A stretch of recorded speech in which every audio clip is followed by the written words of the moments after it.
onye ọka lagoro ezumike nka dịka Director Department of State Services DSS Chief Nchekwa akpọkọ oku ka na-ebanye anya ma tinye anya na banyere ndị agụ na-eche mba bụ ndị ọrụ nchekwa iji wee hụ na ezi nchekwa na ezi ọrụ dị n'ihe gbasatara nchekwa obodo. Onye nta aka mgbe Manelo Okonkwo pụtara anyị akụkọ.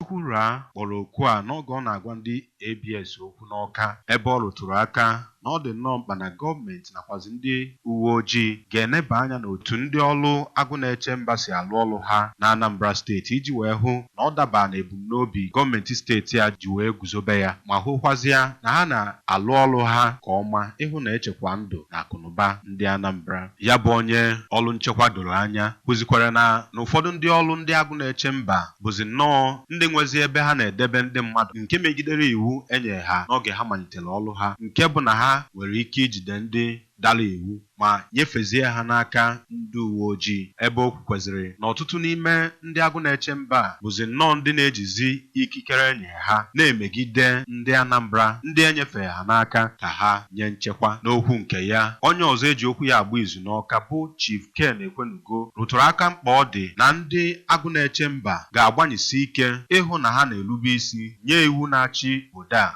ebe ọ chetazie ha na ebumnobi mbụ na mbụ eji wee guzobe ha bụ ichekwa ndụ na akụba nke ndị Anambra, ọkachasị